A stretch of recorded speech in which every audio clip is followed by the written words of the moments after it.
نحمده ونستعينه ونستغفره ونؤمن به ونتوكل عليه ونعوذ بالله من شرور أنفسنا ومن سيئات أعمالنا من يهد الله فلا مضل له ومن يضلل فلا هادي له أشهد أن لا إله إلا الله وحده لا شريك له وأشهد أن سيدنا ونبينا ومولانا محمدا عبده ورسوله أرسله ربه بالحق بشيرا ونذيرا وداعيا إلى الله بإذنه وسراجا منيرا صلى الله تعالى عليه وعلى آله وصحبه وبارك وسلم تسليما كثيرا. أما بعد فأعوذ بالله من الشيطان الرجيم. بسم الله الرحمن الرحيم. أأمنتم من في السماء أن يخسف بكم الأرض فإذا هي تمور أم أمنتم من في السماء أن يرسل عليكم حاصبا فستعلمون كيف نذير ولقد كذب الذين من قبلهم فكيف كان نكير. وقال جل ذكره إن نشأ نخسف بهم الأرض أو نسقط عليهم كسفا من السماء إن في ذلك لآية لكل عبد منيب. وقال النبي صلى الله عليه وسلم سيكون في آخر هذه الأمة خسف ومسخ وقذف. وقال رجل من المسلمين متى ذلك يا رسول الله؟ قال إذا ظهرت القينات والمعازف وشربت الخمور أو كما قال صلى الله عليه وسلم. கண்ணியத்திற்குரிய அல்லாஹ்வின் நல்லடியார்களே, உலகம் முழுவதுமே சோதனைகள் குழப்பங்கள் நிறைந்த ஒரு காலகட்டத்தில் இருக்கிறோம்.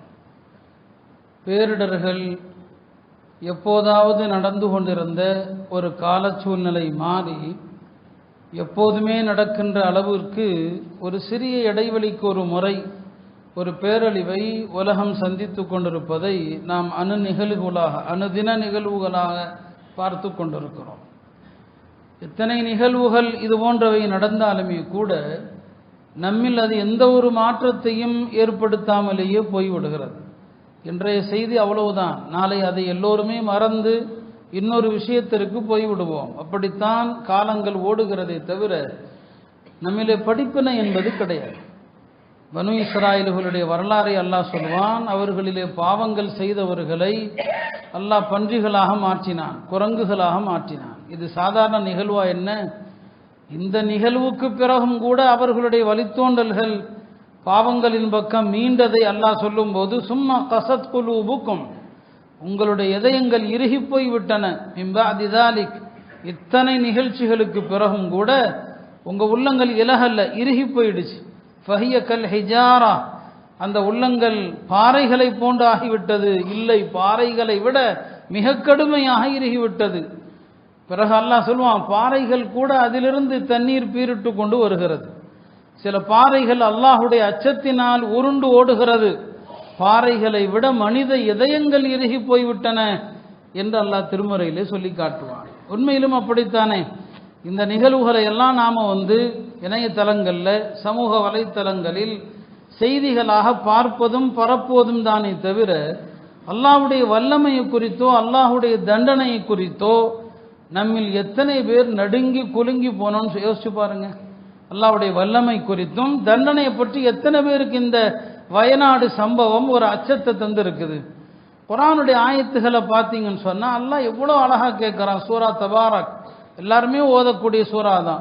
அமின்தும் மன் ஃபிஸ் ஸமா, வானத்தில் இருக்கிற அல்லாஹ் இந்த பூமியிலே உங்களை புதையுண்டு போக செய்வான் என்று நீங்கள் அச்சமற்று இருக்கிறீர்களா? அல்லாஹ் நினைச்சா இந்த பூமிக்குள் உங்களை புதையுண்டு போக செஞ்சிருவாங்கிற பயம் இல்லையான்னு கேட்குறான். அமின்தும் மன் ஃபிஸ் ஸமாஇ அன் யக்ஸிஃப பிக்குமுல் அர்த் ஃபஇதா ஹிய தமூர், இந்த பூமி குலுங்கும், அல்லாஹ் பூமிக்குள்ள உங்களை எல்லாம் கொண்டு போவான் பயம் இல்லையான்னு கேட்குறான்.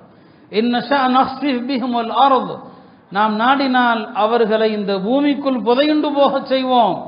அவ் நுஸ்கித் அலைஹிம் கிஸஃபம் மினஸ் ஸமா, அல்லது வானத்திலிருந்து பல துண்டுகளை அவர்கள் மீது விழச் செய்வோம்னு சொல்றான். நல்ல ஞாபகம் வச்சுக்கங்க, இந்த பூமி இந்த வானம் இவைகளெல்லாம் அவைகளுடைய இடத்திலிருந்து நகராமல் பிடித்து கொண்டிருப்பது அல்லாஹ் தான். இன்னல்லாஹ யும்சிகு ஸமாவாதி வல் அர்த அன் தஸூலா. அல்லாஹ் தான் இந்த வானங்களையும் இந்த பூமியையும் நகராமல் பிடிச்சிட்டு இருக்கிறான். அடுத்து அல்லாஹ் கேட்கிறான், வல இன் ஜாலதா, இந்த வானமோ பூமியோ நகர்ந்து விட்டால், அதனுடைய இடத்தை விட்டு விலகி விட்டால், யாரும் அவனை தவிர அதை இன் அம்சகஹுமா மின் அஹதி மின் பஅதி, அல்லாஹ்வை தவிர யாராலும் அதை தடுத்து நிறுத்தவே முடியாது. இன்னஹு கான ஹலீமன் கஃபூரா. உலகத்தில் இவ்வளவு பாவங்கள் நடந்தும் இந்த வானங்கள் பூமி விழாம இருக்குதுன்னா அவன் சகிப்புத்தன்மையோடு மன்னித்து கொண்டிருக்கிறான்னு சொல்றான். இந்த ஆயத்தை ஓதும் போது ஒரு சம்பவத்தை படித்தேன். இன்னல்லாஹ யும்சிகு ஸமாவாத், வானத்தை பூமி அல்லாஹ் தான் பிடிச்சு வச்சிருக்கிறான்னு சொல்லி. ஒரு வயதான மூதாட்டி ஒரு சாதாரண குடிசை வீட்டில் இருக்குது. அந்த குடிசையே விழுந்து விழக்கூடிய அளவுக்கு மோசமான குடிசை. அந்த அம்மா அந்த குடிசையை செப்பனிடுறதுக்கு கூட அந்த அம்மாட்ட வசதி இல்லை. இப்போ பயம் ஒரு பக்கம். அப்புறம் அந்த அம்மா யோசிச்சுதான் இந்த ஆயத்தை, வானத்தையும் பூமியும் அல்லாஹ் தான் பிடிச்சி வச்சிருக்கிறான் விழாம. இந்த ஆயத்தை படிச்சதும் அந்த அம்மா நினைச்சுதான், இவ்வளவு பிரம்மாண்டமான வானத்தையும் பூமியையும் அது நகராமல் பிடித்து நிறுத்துகிற ஆற்றல் என் ரப்புக்கு இருக்குதுன்னு சொன்னா, இந்த பலவீனமான இந்த கூரையையும் அல்லாஹ் தடுத்து நிறுத்த மாட்டான். அதனால தன்னுடைய பேர குழந்தையை அழைத்து ஒரு சீட்டில் இந்த ஆயத்தை எழுதிச்சு அந்த அம்மா. எழுதி அந்த பையனை கொண்டு போய் எங்கெல்லாம் பலவீனமாக இருக்குதோ அங்கெல்லாம் இந்த பேப்பரை வச்சிருன்னு சொல்லிச்சு. அவ்வளோதான். அந்த பையனுக்கு அதில் என்ன இருந்துச்சு, என்ன எழுதப்பட்டிருந்துச்சு என்றெல்லாம் தெரியாது. அந்த பேப்பரை வச்சதுலேருந்து அந்த கூரைக்கு ஒன்றுமே ஆகல. அதுக்கப்புறம் அந்த அம்மா 20 வருஷம் இருந்துச்சு. 20 வருஷத்துக்கு அப்புறம் மௌத்தா போயிடுச்சு. மௌத்தான பிறகு அந்த பேரன் அவன் பெரியவன் ஆயிட்டான். யோசிச்சானா, இந்த வயசான கிழவி என்னதான் எழுதி கொடுத்துச்சு, எந்த காத்துக்கும் எந்த மலைக்கும் இந்த கூரை அப்படியே நகராம அப்படியே இருந்துச்சு, என்னதான் எழுதுச்சு அப்படின்னு அதை போய் எடுத்தான்ல, கூரை விழுந்துருச்சு. எடுத்தா அதில் எழுதப்பட்ட வசனம் இந்த ஆயத்து தான். இன்னல்லாஹ யும்சிகு ஸமாவாத் வல் அர்த அன் தஸூலா, வானத்தையும் பூமியையும் நகராமல் பிடித்து கொண்டிருப்பவன் அல்லாஹ் தான், அவன் விட்டுட்டா யாராலையும் தடுக்க முடியாதுங்கிற இந்த ஆயத்து தான் எழுதப்பட்டிருந்தது. இது அந்த அம்மாவுடைய யகீன், அந்த அம்மாவுடைய உறுதி. அப்போ இந்த வானம் பூமி இதெல்லாம் மனித விஞ்ஞானத்துக்கு முன்னால எல்லாம் தவிடுபடி ஆயிடும். இப்போ அரசாங்கம், மத்திய அரசாங்கம் சொல்லுது நாங்கள் ஏற்கனவே அலாட் பண்ணணும், அவங்க தான் கவனக்குறைவாக இருந்துட்டாங்க. அவங்க பதிலுக்கு சொல்கிறாங்க, நீ ஒரு வாரம் மழை பெய்யுன்னு சொன்ன, ஒரு வாரம் பெய்ய வேண்டிய மழை ஒரே நாளில் பெய்யும் நீ சொல்லலையே. மனிதர்களுக்குள் சண்டை.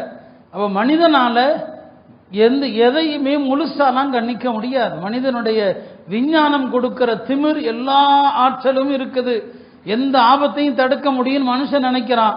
அல்லாஹ் காட்டுறான், உன்னால எதுவுமே முடியாது. யுனஸ்ஸிலுல் கைர், பெருமானார் ஸல்லல்லாஹு அலைஹி வஸல்லம் சொல்வது போல 5 விஷயங்கள் அல்லாஹுடைய மறைமுக ஞானத்தின் பொக்கிஷங்கள். மஃபாத்திஹுல் கைபி ஹம்ஸுன், 5 விஷயம் அல்லாஹ்வுடைய மறைமுக ஞானத்தின் பொக்கிஷம். அதெல்லாம் அதுல ஒன்று, மழை எங்க எப்ப பெய்யும் யாருக்குமே தெரியாது. புரியுதா? எப்ப பெய்யும் யாருக்கும் தெரியாது. ஒரே நாளில் ஒரு சில மணி நேரங்களில் பெய்த மழையின் விளைவு தான் வயநாடு சந்தித்த பேரழிவு. அருமையானவர்களே, அப்ப இதெல்லாம் அல்லாஹ் பிடிச்சு வச்சிருக்கிறான். அல்லாஹ் விட்டுட்டான் அந்த புடிய. என்னைக்கு வேணாலும் இந்த வானம் விழும், இந்த பூமி விழும். எல்லா படைப்புகளும் மனிதர்கள் செய்கிற அட்டூழியத்தினால அழிக்க அனுமதி கேட்குது. ஒவ்வொரு நாளும் கடல் மேற்பரப்புக்கு 3 தடவை வந்து கேட்குது, அல்லாஹ்ட்ட நான் அழிக்க வேண்டும். அல்லாஹ் சொல்றான், பொறு, காலம் இருக்கிறது. மலக்குகள் கேட்குறாங்க அல்லாஹ்விடத்தில், ஒவ்வொரு நாளும் இந்த மனித சமூகம் செய்கிற அட்டூழியத்திற்கு நாங்கள் தண்டிக்க அனுமதி கொடு. அல்லாஹ் சொல்றான், அவர்கள் எனதுடைய அடியார்கள், நான் பார்த்துக்கிறேன், உங்க வேலையை நீங்க பாருங்க.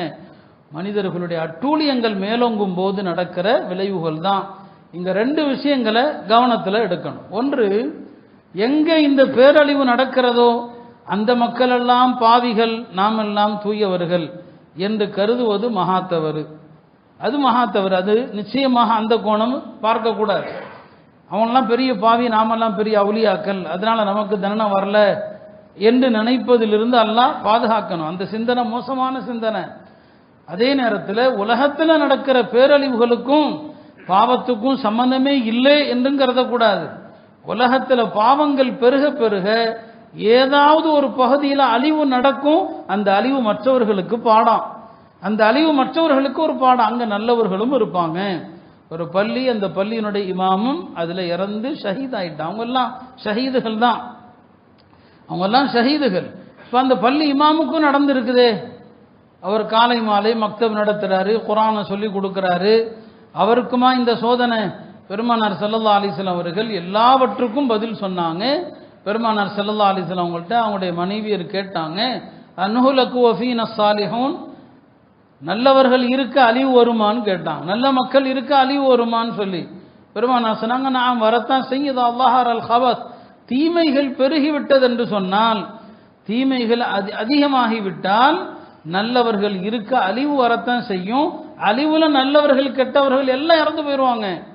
ஆனால் அதே நேரத்தில் மறுமையில் அவரவர் நீயத்துக்கு தகுந்தவாறு எழுப்பப்படுவாங்க.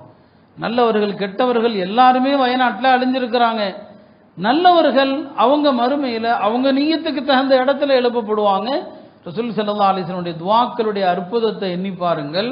அவங்க அல்லாஹ்ட்ட பாதுகாப்பு தேடி தேடி கேட்பாங்க. அதில் ஒன்று தான், அல்லாஹ் இடிபாடுகளிலிருந்து, கட்டடங்கள் விழுந்து இடிபாடுகளில் சிக்குவதிலிருந்து உன்னிடம் பாதுகாப்பு தேடுகிறேன், வெள்ளத்தில் சிக்கிவிடுவதிலிருந்து பாதுகாப்பு தேடுகிறேன், தீ விபத்திலிருந்து பாதுகாப்பு தேடுகிறேன். எவ்வளோ அழகான பிரார்த்தனைகள் இதெல்லாம். இந்த பிரார்த்தனைகளுடைய வலிமையை நாம் என்றைக்காவது உணர்ந்திருக்கிறோமா? இந்த இடிபாடுகள், வெள்ளம் எல்லாமே இங்கே வயநாட்டில் கண் முன்னால் வந்து நிற்குது. இதெல்லாம் உலகத்தில் எப்படியெல்லாம் நடக்குங்கிறத ரசூல் ஸல்லல்லாஹு அலைஹி வஸல்லம் அவங்களுக்கு அல்லாஹ் அறிவித்து கொடுத்தான். அவர்கள் இந்த அழகான அற்புத துஆக்களை ஓதுனாங்க. எனவே அருமையானவர்களே, பேரழிவுகளுக்கான பெரும் காரணங்கள் பாவங்கள். நல்லவர்கள் இருப்பாங்க, அந்த நல்லவங்களுக்கு அது ஷஹாதத்துடைய மரணம், அவங்களுக்கு அது உயர்ந்த மரணம். எனவே நாம இதில் இறந்து விட்ட நல்ல முஸ்லிம்களை இழிவாக யாரும் நினைக்கக்கூடாது. அது அல்லாஹ்வுடைய பெரிய பெரிய வலியுல்லாக்கள் கூட இருப்பாங்க, ஆனால் தண்டனை வரும் என்று பெருமானார் ஸல்லல்லாஹு அலைஹி வஸல்லம் அவர்கள் சொன்னாங்க. தீமைகள் பெருகும் போது வரத்தான் செய்யும். முந்தைய சமுதாயத்திற்கு நடந்த வேதனைகளை பற்றி சொன்னாங்க. அவர்கள் உருமாற்றம் செய்யப்பட்டாங்க, கல்மாரி மழை பொழிந்தது, அதே மாதிரி எனக்கு பூமி விழுங்குனுச்சு அவங்கள பல பேர்த்த. இதெல்லாம் என் உம்மத்தில் நடக்கும்னாங்க. சயகூனு ஃபி ஹாதிஹில் உம்மா, இன்னொரு ரிவாயத்தில் ஃபி ஆஹிரி ஹாதிஹில் உம்மா, இந்த சமுதாயத்தில், இந்த சமுதாயத்தின் இறுதி காலத்தில் ஹஸ்ஃபுன், பூமி விழுங்கும் சொன்னாங்க. ஓ மஸ்ஹுன், உருமாற்றம் நடக்கும்னு சொன்னாங்க. ஓ கத்ஃபுன், கல்மாரி பெய்யுன்னு சொன்னாங்க. ஒரு சஹாபி கேட்டாங்க, யா ரசூலல்லாஹ் இதெல்லாம் எப்போ நடக்கும்னு கேட்டாங்க.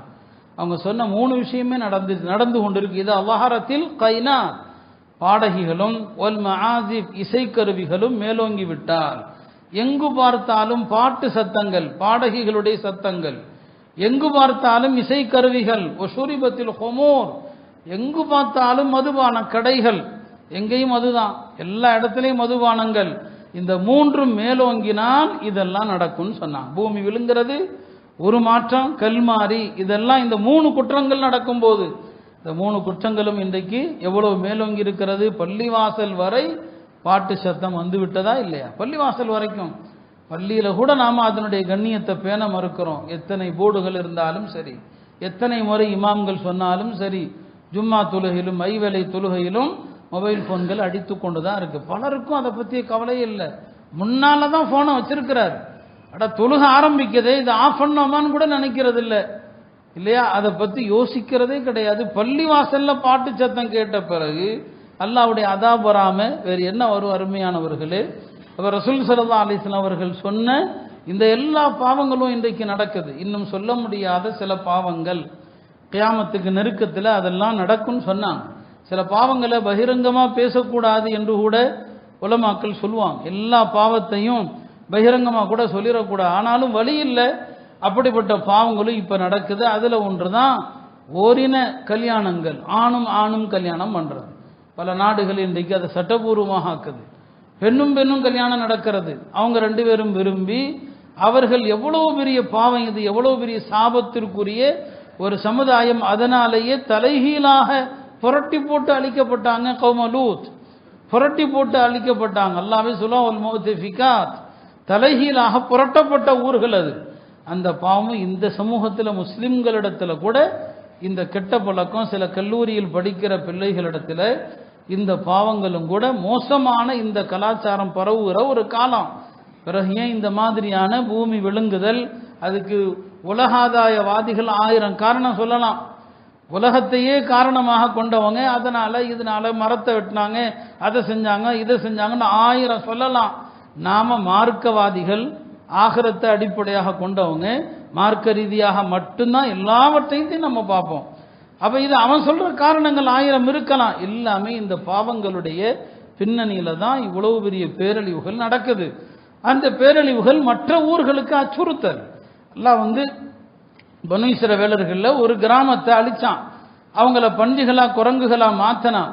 அதை பத்தி அல்லாஹ் சொல்லுவான், ஜஅல்நாஹா நகாலன் லிமா பைன யதைஹா வமா கல்ஃபஹா. அந்த ஊரை நாம் அதற்கு முன்னாலும் பின்னாலும் உள்ள ஊர்களுக்கு ஒரு படிப்பினையாக ஆக்கினோம். வமௌஇதத்தல் லில் முத்தகீன், இறைச்சமுள்ள உடையவர்களுக்கு உபதேசமாக ஆக்கினோம்னு சொல்றான். இந்த வயநாடு நமக்கு படிப்பினை, வயநாடு நமக்கு உபதேசம் இல்லையா? ஒவ்வொரு வருடமும் அது நடந்து கொண்டுதான் இருக்கிறது. கடந்த ஆண்டு தமிழகத்தினுடைய பல பகுதிகளில் ஏற்பட்ட வெள்ளத்தினால் ஏற்பட்ட பேரழிவை நம்ம பார்த்தோம்.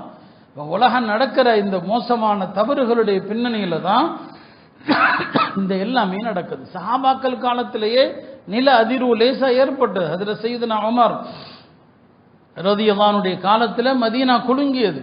அதில் உமர் ரலியல்லாஹு அவர்கள் மக்கள் எல்லாரையும் ஒன்று கூட்டினாங்க. எல்லாரையும் ஒன்று கூட்டி சொன்னாங்க, மக்களுடைய பாவங்கள் பெருகும் போது அல்லாஹ் அவர்களுடைய நிலநடுக்கத்தை கொண்டு தண்டிப்பான், புயல் காற்றை கொண்டு தண்டிப்பான், பேரழிவை தரும் மழையை கொண்டு தண்டிப்பான்னு சொன்னான். யார்? ஹஜ்ரத் உமர் அவர்கள் சொல்றாங்க, மக்களுடைய பாவங்கள் பெருகினால் அல்லாஹ் நிலநடுக்கத்தாலும் புயல் காற்றை கொண்டும் பேரழிவை தருகின்ற மழை. இப்போ அதான் அங்கு நடந்தது. இரவுல ஒரு 3 மணி நேரம் மழை தான், அல்லாஹ் தண்டிப்பான்னு சொல்லிட்டு சொன்னாங்க. இந்த மதீனாவில் பாவம் நடக்குது, இன்னொரு முறை இந்த மதீனமா நகரத்தில் இது போன்ற நில அதிர்வு தெரிந்தால் நான் உங்களுடைய வசிக்க மாட்டேன், மதீனா விட்டு வெளியே போயிருவேன்னு சொன்னான். இங்க பாவம் நடக்குது, எனவே இந்த இன்னொரு முறை மதீனாவில் இப்படி ஒரு அதிர்வு காணப்பட்டால் நான் உங்கள்கிட்ட இருக்க மாட்டேன், உங்களை விட்டு வெளியே போயிருவேன்னு சொன்னாங்க. ஹஜ்ரத் இப்னு மஸ்ஊத் அவங்க ஹயாத்தா இருந்த காலத்தில் அவங்க கூஃபால இருந்தாங்க. கூஃபால நில அதிர்வு ஏற்பட்டது. மக்களை எல்லாம் கூப்பிட்டு சொன்னாங்க, எல்லாம் பாவத்திலிருந்து தௌபா செய்யுங்கன்னு சொன்னாங்க. இந்த மண்ணில் சிறந்த மக்களான சஹாபாக்கள் வாழ்ந்த காலத்தில் அப்போது இன்றைக்கு நடக்கிற பெரிய பெரிய பாவங்கள்ல ஒரு 10ல் 1 கூட நடந்திருக்காது. அந்த காலத்தில் மக்கள் செய்த சின்ன தவறுகளுக்கு அல்லாஹ் இந்த நில அதிர்வை காட்டுறான்னு சொன்னா, அவ்வளோ பெரிய பூமியில் சிறந்த மக்கள் வாழ்ந்த காலத்தில், நபிமார்களுக்கு பிறகு சிறந்தவர்கள் வாழ்ந்த காலகட்டத்தில் இவ்வளவு பெரிய ஒரு சின்ன இது நடந்துச்சுன்னு சொன்னா, நாம் வாழுகிற காலத்தில் பாவங்கள் ஒரு வகையில் அல்ல, பல வகையான பாவங்கள் நடக்கிறது, பல வகையான அசிங்கமான விஷயங்கள் நடக்கிறது. நான் சொன்னேன் அல்லவா, பெருமானார் சொல்லுவாங்க, இது எல்லாம் நடக்கும் என்று முன்னறிவிப்பு செஞ்சாங்க. பெண்களுக்கு மத்தியில் தவறான உறவு இருந்தால் அதுக்கு அரபியில சுஹாக் அல்லது சிஹாக்னு சொல்லுவாங்க. பெருமானார் சொன்னாங்க, சிஹாக்குன் நிசாஇ பைனஹுன்ன ஜீனான்னு சொன்னாங்க. பெண்களிடையே நடந்தால் அந்த உறவும் விபச்சாரம்னு சொன்னாங்க. ஆண்களுக்கு மத்தியில் செஞ்சா அது விபச்சாரம்னு சொன்னாங்க. நாம் வாழக்கூடிய காலத்தில் இந்த எல்லா கன்றாவிகளும், இன்றைய தலைமுறை கெட்டுப்போகிற எல்லா அம்சங்களும் இன்றைக்கு நிரம்பி இருக்கிறது. போதை உலகம் பூரா பரவி கிடக்கிற ஒரு காலம். அல்லாஹ் தஆலா ஒரு இடத்துல தண்டனையை கொடுத்து உலக மக்களை எல்லாம் அச்சுறுத்தி கொண்டிருக்கிறான். அங்குள்ள மக்கள் பாவிகள் என்பதனால் அல்ல, எங்கேயாவது நடக்கிற பாவத்திற்கு யாரோ தண்டிக்கப்பட வாய்ப்பு இருக்குது. இப்படித்தான் நாம் இந்த விஷயத்தை புரிந்து கொள்ளணும். அல்லாஹ் தஆலா இது போன்ற அத்தாட்சிகளை மனித இனத்தை அச்சுறுத்துகிறான். வமா நுர்சிலு பில் ஆயாத்தி இல்லா தஹ்வீஃபா. நாம் இந்த அத்தாட்சிகளை எல்லாம் மனித சமூகத்தை அச்சுறுத்துவதற்காகவே நாம் காட்டுகிறோம் என்பதாக அல்லாஹ் சொன்னான். அந்த வகையில் அருமையானவர்களே, இது நமக்குள்ள ஒரு பயத்தை தரணும். இன்றைய காலத்தினுடைய மோசமான கலாச்சாரம், பெண்களுக்கு மத்தியில் ஏற்பட்டிருக்கின்ற வெட்கமற்ற ஒரு கலாச்சாரம். பெருமானார் ஸல்லல்லாஹு அலைஹி வஸல்லம் அவர்கள் ஒரு நாள் இரவுல திடீரென்று எழுந்தாங்க, லா இலாஹ இல்லல்லாஹ் என்று சொல்லிக்கொண்டே எழுந்தாங்க. சொன்னாங்க, மாதா உன்சிலல் லைலா மினல் ஃபித்னா, நேற்று இரவு பெரும் ஃபித்னா, பெரும் குழப்பம் ஒன்று இந்த பூமியில இறங்கி விட்டதுன்னு சொன்னாங்க. பிறகு சொன்னார்கள், இந்த அறையிலே தூங்கி கொண்டிருக்கிற பெண்களை எல்லாம் எழுப்புங்கள் என்று சொன்னாங்க. எல்லாம் சொல்லிவிட்டு சொன்னாங்க, நான் நரகத்தில் பார்க்கிறேன், இந்த உலகத்தில் ஆடை அணிந்தவர்கள், ஆடை அணிந்த சில பெண்கள் இருப்பாங்க, காசியா உடம்புல ஆடை இருக்கும், ஆரியா தானா அவர்கள் நிர்வாண பெண்கள். ஒரு ஆடை எந்த நோக்கத்திற்காக அணியப்படுகிறதோ அந்த நோக்கத்தை அந்த ஆடை நிறைவேற்ற தவறினால் ஆடை இருந்தும் ஆடை இல்லாததை போல ருப்ப காசியாத்தின் ஆரியா, சில பெண்கள் ஆடை அணிஞ்சிருப்பாங்க, நிர்வாணமாக இருப்பாங்க. இந்த ஹதீஸுக்கு பல விளக்கங்கள் சொன்னாங்க. ஆடை அவர்கள் முழுமையாக அணிஞ்சிருக்க மாட்டாங்க. உடம்புல பல பகுதி தெரியும். பெண் என்றாலே முழுசா மறைக்கப்பட வேண்டியவள். அல் மர்அத்து அவ்ரா, பெண்கள் முழுசா மறைக்கணும். அதெல்லாம் இன்றைக்கு மீறப்படுகிற மோசமான கலாச்சாரம் முஸ்லிம்கள்ட்டையும் வர்றதுனால தான் இந்த அழிவுகளை நம்ம பார்க்குறோம். உலகத்தில் அல்லாஹ் நம்ம நன்மைகளுக்கு சாட்சிகளாக ஆக்கியிருக்கிறான், தீமைகளை எதிர்க்கக்கூடியவர்களாக அல்லாஹ் நம்மை ஆக்கியிருக்கிறான். ஆனால் இந்த சமுதாயமே அந்த தீமைகளுக்கு பலியாகிவிட்டால் உலகத்தில் எங்கிருந்து நன்மை எதிர்பார்க்க முடியும்? அதனால தான் உலகம் முழுக்க இந்த குழப்பங்களும் பேரழிவுகளும் ஒவ்வொரு ஆண்டும் நடந்து கொண்டே இருக்கிற ஒரு விஷயத்தை நம்ம பார்க்கிறோம். எனவே இந்த நேரத்தில் நாம் அந்த மக்களுடைய விஷயத்தில் ஆறுதல் தான் நம்ம அவங்களுக்கு சொல்ல முடியும், உதவிக்கரம் நீட்ட முடியும். 2 விஷயங்கள், ஒன்று ஆறுதல், பாவ மன்னிப்பு, உதவி. இந்த 3 விஷயங்கள் தான் நாம் அவங்களுக்கு சொல்லணும். நாம் இதை படிப்பினையாக எடுக்கணும். இப்போ அந்த மக்களுடைய குடும்பங்கள் ஒவ்வொன்றிலும் நடந்த சோகங்களை பார்த்தோம்னா, பிள்ளைகளை இழந்து பெற்றோர்கள் தனித்து விடப்பட்ட நிலை, பெற்றோர்களை இழந்து பிள்ளைகள் தனித்து விடப்பட்ட நிலை, ஒரே குடும்பத்தில் எல்லோருமே மரணித்த நிலை என்று பலவிதமான நாம் செய்திகளை துன்பங்களை நம்ம பார்க்குறோம். இது ஒரு சோதனை தான். முஸ்லிம்களை பொறுத்த வரைக்கும் சோதனை, மறுமையை நம்பாதவர்களுக்கு தண்டனை. இதை நாம் சொல்லித்தான் ஆகணும். எனவே இந்த நேரத்தில் முஸ்லிம் அல்லாத மக்கள் யார் இங்கே அதிகமாக இறந்தாங்க? சில விஷமிகள், இங்கே மத அடிப்படையில் இந்த நாட்டை துண்டாட நினைக்கிற விஷமிகள் அதையும் அப்படி என்ன செய்கிறாங்க, பரப்புகிறாங்க. வயநாடுங்கிறது ஒரு குட்டி பாகிஸ்தான், அது அதனால செத்துட்டு போகட்டும் என்று அல்லாஹ் மீது அவர்களுடைய அல்லாஹுடைய அதாப் இறங்கட்டான். அல்லாஹுடைய சாபத்திற்குரியவர்கள் அவர்கள். இந்த நிகழ்ச்சியை கூட அப்படி மத அடிப்படையில் ஒரு கூட்டம் பிரிக்கிறான். அது குட்டி பாகிஸ்தான் சொல்லி. உண்மை என்ன? எல்லா தரப்பு மக்களும் தான் பாதிக்கப்பட்டிருக்கிறான். நாம் அப்படி பிரிக்கல, எல்லா தரப்பு மக்களும். நாம் அங்கு பாதிக்கப்பட்ட முஸ்லிம் அல்லாத அந்த மக்களுக்கு சொல்றது என்ன? இந்த உலகத்தை படைத்த ஒரு காலிக் இருக்கிறான், அவன் ஏகனாக இருக்கிறான், அவனுக்கு அடிபணிவதில் தான் இந்த பூமியில் அமைதி இருக்குது, அவனுடைய கட்டளையை பின்பற்றுவதில் தான் இந்த பூமி நிம்மதியாக இருக்க முடியும். இல்லைன்னா இது போன்றவைகள் நடக்கும் என்கிற ஒரு தாவாவுடைய ஒரு அழைப்பு பணியை செய்ய வேண்டிய தருணம் இது. நாம் இந்த நேரத்தில் முஸ்லிம் அல்லாதவர்கள் என்கிற இந்த மதவாத பாகுபாட்டை நாம் எடுத்து சொல்ல போகிறதுல எல்லாருக்குமே அல்லாஹுடைய அருளின் மீதான நம்பிக்கை ஏற்படுத்துகிற நேரம். அந்த அடிப்படையில் குழந்தைகள் அடிச்சுட்டு போனதையெல்லாம் பார்த்ததை சில பேர் சொல்கிறாங்க. இந்த குழந்தைகளுடைய சத்தம், அவங்களுடைய கதறலை எல்லாம் நாங்கள் கேட்டோன்னு சொல்கிறாங்க. எத்தனையோ குழந்தைகள் இறந்து போயிருக்கிறாங்க. பெருமானார் ஸல்லல்லாஹு அலைஹி வஸல்லம் அவர்கள் பெற்றோர் இருக்க பிள்ளைகள் இறந்து போனா அதனுடைய சவாபை நிறைய சொல்லுவாங்க. பெற்றோர் இருக்கிறாங்க ஹயாத்தா, பிள்ளைகள் முன்கூட்டி இறந்துட்டாங்கன்னா அந்த பிள்ளைகள் இந்த பெற்றோரை சொர்க்கத்துக்கு அழைத்து செல்லாமல் விடவே மாட்டாங்கன்னு சொல்லுவாங்க. எந்த அளவுக்குன்னா, குறை மாத கற்பத்தில் சில குழந்தைகள் இறந்து போயிடும். குறை மாதத்தில் அந்த குழந்தையை பற்றி ஒரு ஹதீஸில் பெருமானார் சொல்லுவாங்க, அந்த குழந்தையின் பெற்றோர்கள் அவங்க செய்த பாவத்திற்காக நரகம் முடிவு செய்யப்பட்டிருக்கும். இந்த குறை மாத இந்த கற்பம் இருக்கு இல்லையா, அது அல்லாஹ்விடத்தில் போய் மன்றாடும், என்னுடைய பெற்றோர்களை நரகத்திலிருந்து விடுவித்து சொர்க்கத்துக்கு அனுப்பணும்னு சொல்லி. இப்போ அல்லாஹ் அந்த குறை மாத அந்த சிசுவை பார்த்து சொல்லுவான், ஐயுஹல் முராகிமு ரப்பஹு அதுஹில் அபவைக்கல் ஜன்னா, தன்னுடைய பெற்றோருக்காக வாதாடுகின்ற இந்த குறை மாத சிசுவே உன் பெற்றோர்களையும் சொர்க்கத்துக்கு அழைத்து செல் என்று அல்லாஹ் சொல்லுவான். பெருமானார் சொன்னாங்க, இந்த குறை மாத சிசுவில் இறந்து விட்ட அந்த குழந்தை கூட தன் பெற்றோர்களை தொப்புள் கொடியோடு சொர்க்கத்துக்கு அழைத்து செல்லும் என்று சொல்லுவாங்க. ஒரு குழந்தை இறந்தாலும் சரி, 2 குழந்தை இறந்தாலும் சரி, அவங்களுக்கு சொர்க்கம் வாக்களிக்கப்பட்டது முஸ்லிம்களாக இருந்தாங்க அப்படின்னு சொன்னால் அவங்க சொர்க்கத்திற்குரிய மக்கள். இந்த இடத்துல நாம் இந்த குழந்தைகள் விஷயத்தில் நடக்கிற தவறையும் பார்க்கணும். ஒரு பக்கம் உலகத்தில் மலட்டுத்தன்மை, திருமணமாகி பல்லாண்டுகள் குழந்தை இல்லாத சூழ்நிலை. இன்னொரு பக்கம் குழந்தைய அழிக்கிறது, 4 மாதத்துக்கு முன்னால் அழிக்கிறது பாவம். அதில் பல படித்தரங்கள் இருக்குது, நம்ம அந்த சட்டத்துக்குள்ளே வரல. 4 மாதம் ஆகிட்டா உயிர் ஊதப்பட்ட பிறகு அந்த குழந்தையை கொல்றது ஹராம், அந்த சிசுவை அழிக்கிறது ஹராம். அந்த குழந்தை குறித்து மருத்துவர்கள் 1000 சொல்லலாம், உயிர் ஊதப்பட்ட பிறகு அந்த குழந்தையை அழிக்கக்கூடாது. மருந்து சாப்பிட்டோ அல்லது வேறு ஏதாவது வைத்திய முறைகளை கொண்டோ 4 மாதத்திற்கு பிறகு அந்த சிசுவை அழிக்கக்கூடாது. அப்படி மீறி அழித்தா, ஞாபகம் வச்சுக்கோங்க, மீறி அழித்தா அதுக்கு மார்க்கத்தில் பரிகாரம் கொடுக்கணும். பரிகாரம் இருக்குது மார்க்கத்தில். ஏன்னா அது ஒரு உயிர், ஒரு மனுஷனை, உயிரோடு இருக்கிற மனுஷனை கொன்னா அதுக்கு மார்க்கத்தில் சில நஷ்டஈடுகளும் இழப்பீடுகளும் இருக்குது. அதே மாதிரி தான் வயிற்றில் இருக்கிற சிசு இருக்கு இல்லையா, அந்த சிசுவை கொன்னாலும் மார்க்கத்தில் அதுக்கு இழப்பீடு இருக்குது. அந்த சிசுவை கொன்னா அதுக்கு என்ன இழப்பீடு கொடுக்கணும்னு சொன்னால், அந்த காலத்தில் ஒரு அடிமை, ஆண் அடிமை அல்லது பெண் அடிமை பரிகாரமாக கொடுக்கப்படணும். அடிமைகள் இல்லைன்னு சொன்னால் இறந்து போன அந்த சிசுவுக்காக 5 ஒட்டகம் கொடுக்கணும், 5 ஒட்டகங்கள் கொடுக்கணும். இப்போ இந்த கற்பத்தை கலைக்கிற பெண்கள் அதற்கும் பரிகாரம், இந்த நஷ்டஈடு, சொல்லப்பட்ட நஷ்டஈடு கொடுத்தாகணும்.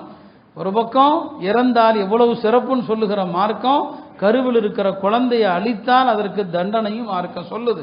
ஆக இப்படி பல வகையான இந்த பாவங்கள் செய்திருக்கிற ஒரு சூழ்நிலையில தான் அல்லாஹ்வுடைய வேதனையும் பல ரூபத்தில் வருது. நாம் எந்த தவறுகளை எப்படி செய்கிறோமோ அல்லாஹ்வும் அதே ரீதியில தான் தண்டிப்பான். ஜஸாஉ ஸய்யிஅத்தின் ஸய்யிஅத்தும் மிஸ்லுஹா.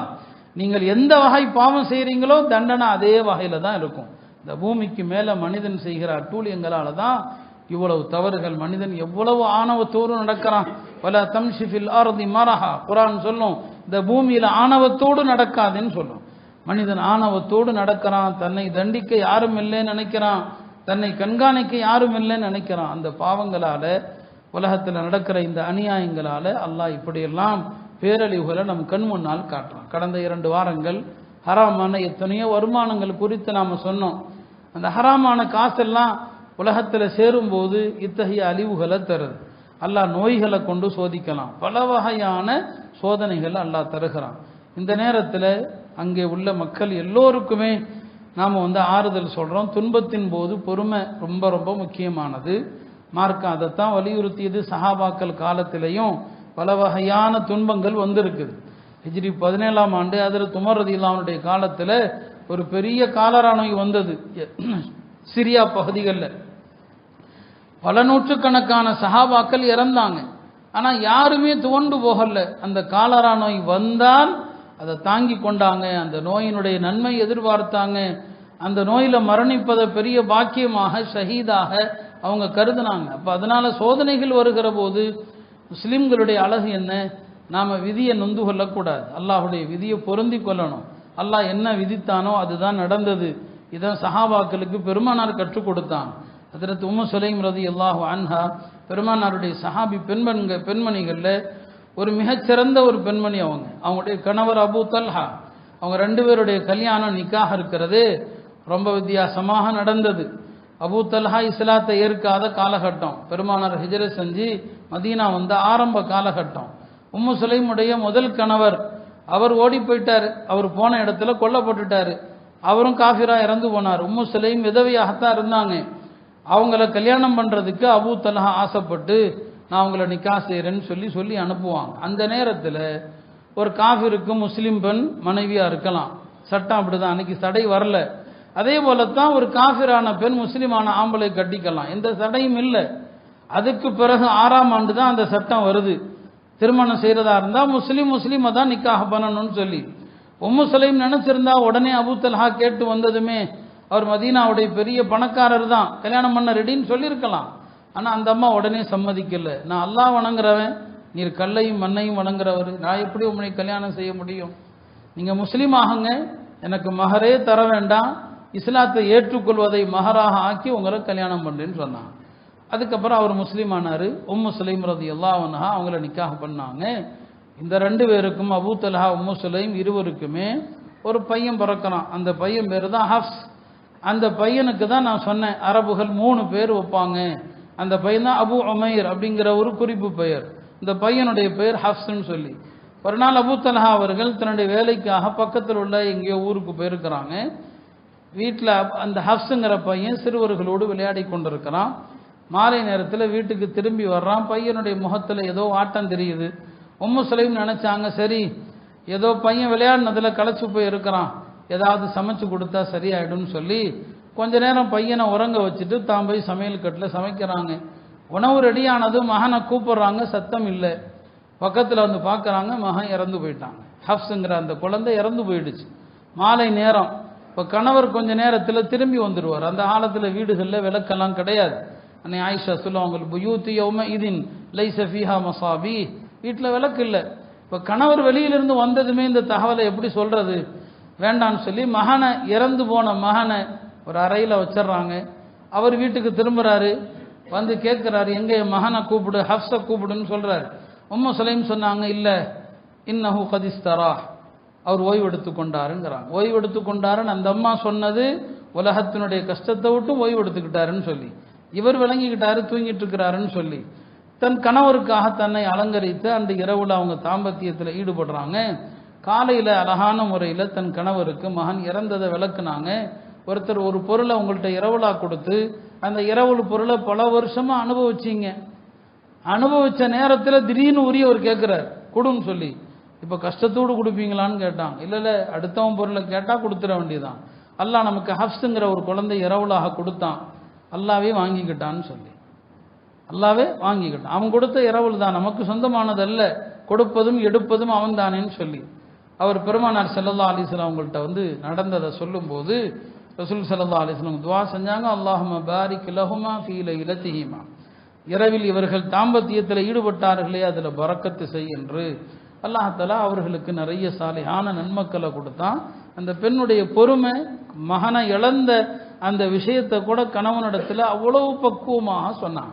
துன்பங்களின் போது எவ்வளவு அழகான பக்குவம் வேண்டும் என்பதை இதை விட ஒரு அழகான வரலாறை சொல்ல முடியாது. இதனால் கேரளாவில் உள்ள முஸ்லிம்கள் நல்ல முஸ்லிம்கள், இறை நம்பிக்கையிலும் மற்ற விஷயங்களும் நல்ல மக்கள். அதனால் இந்த விஷயங்கள் எல்லாம் அவர்களுக்கும் தெரிந்த விஷயங்கள் தான். இது போன்ற சோதனைகளில் இருந்து அல்லாஹ்ட்ட பாதுகாப்பு தேடணும். சோதனை வந்து விட்டால் பொருந்திக் கொள்ளணும், சோதனை எதிர்பார்க்க கூடாது.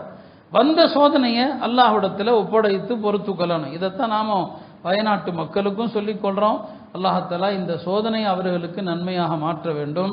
இந்த சோதனையில் அவர்களுக்கு என்ன நலவை அல்லாஹ் வச்சிருக்கிறான், என்ன சிறு ரகசியம் இருக்குது என்பதை மனிதர்கள் நம்மால் உணர முடியாது. அந்த மக்களுக்கு நம்மிடம் ஆறுதல் சொல்வதற்கு வார்த்தைகளும் கிடையாது. எனவே அல்லாஹ்விடத்தில் அவர்களுக்கு ஏற்பட்ட துன்பத்தை ஒப்படைத்து அல்லாஹ் அதை நன்மையாக மாற்றித்தர வேண்டும். மனித சமூகத்தில் இது போன்ற பேரழிவுகள் ஏற்படாமல் அல்லாஹ் எல்லா மக்களையும் பாதுகாப்பானாக. எல்லா குழப்பங்களிலிருந்தும் அல்லாஹ் பாதுகாப்பானாக. நாட்டில் உலகத்தில் நிலவுகிற குழப்பங்களிலிருந்தும் அல்லாஹ் மனித சமுதாயத்தை, குறிப்பாக முஸ்லிம்களை பாதுகாப்பானாக. அண்மையிலே யூத சக்திகளால் ஷஹீதாக்கப்பட்ட இஸ்மாயில் ஹானியா அவர்களை அல்லாஹ் கபூல் செய்வானாக. அவர்களுக்கு மேலான ஃபிர்தௌஸ் எனும் சுவனத்தை தருவானாக. அல்லாஹ் மகத்தான வெற்றியை இந்த அமைப்புக்கு நாம் வாழும் காலத்திலேயே தந்தருவானாக. பைத்துல் மக்திஸுடைய வெற்றியை காண செய்து அங்கே தொழக்கூடிய வாய்ப்பினை தருவானாக. வாஹிரு தஅவானா அல்ஹம்துலில்லாஹி.